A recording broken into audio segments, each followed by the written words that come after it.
Alhamdulillah wa salatu wa salam ala rasulillah ma ba'd. The question is asking about shurut fin nikah, meaning having conditions in the nikah. Now the ulama in the books of fiqh have said that there are two types of conditions when it comes to nikah. Shurut nikah and shurut fin nikah. Shurut nikah are the conditions that we find in the kitab and the sunnah in order for the nikah to be valid. So you need a wali. The Messenger of Allah said, La nikah illa bil wali. Then you need to have consent, you need to have proposal, you need to have acceptance, you need to have shuhud, etc. These are known with the ulama and the fuqaha as shurut al-nikah, meaning if these shurut are not there, then there is no nikah. But then, so that's from Allah and His Messenger. But then you've got ash-shurut fin nikah. Ash-shurut fin nikah. Now, ash-shurut fin nikah are those which that either the wali or the bride or the groom place as conditions from themselves. So they will say, for example, yes, we agree to get married on the condition of A, B, or C, or X, Y, and Z. These shurut al-nikah, the ulama agreed that are valid as long as it doesn't involve anything haram, and they are wajib. This is based on the statement of the Messenger of Allah, which you can find in Bukhari and Muslim, that he said, أحق الشروط أن توفى به ما استحللتم به الفروج. The promises and the conditions that have most right for them to be completed and fulfilled are those which make the lineage and the loins and the private parts halal for one another. Meaning your promises, you need to uphold them. Your contracts and your agreements, you need to uphold them.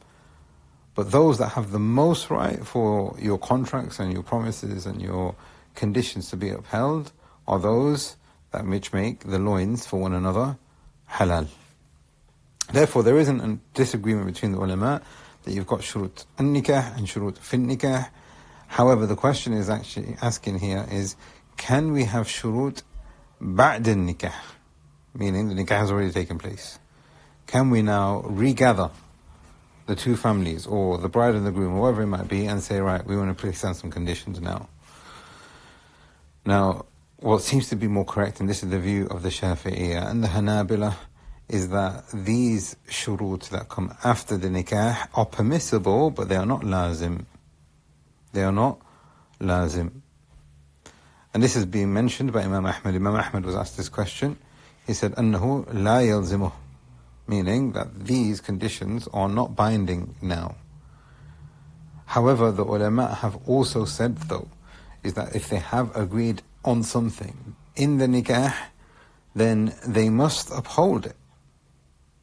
But it doesn't take the same ruling as conditions that come before the nikah.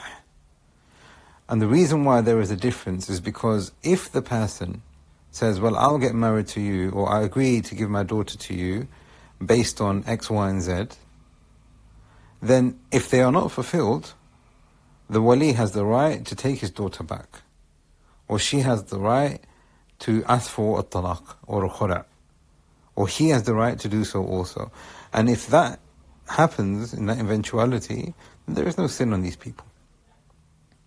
As for conditions that happen after the nikah, then they might not necessarily take the same ruling. This is because, as Imam Ahmad, and like I said, you find this in the Shafi'i as well, is that the nikah has already taken place, and there was no mentioning of these. Now we are talking about, adapting the situation. Then the person has the option of saying, yeah, I agree to it, or he has the option of saying, no, I don't agree to it. But whatever he has agreed to from beforehand, he must uphold. So this is what seems to be apparent from the correct view on this mas'ala. We ask Allah subhanahu wa ta'ala that He makes us of those who are truthful and uphold the rights of one another. هذا والله أعلم وصلى الله على محمد.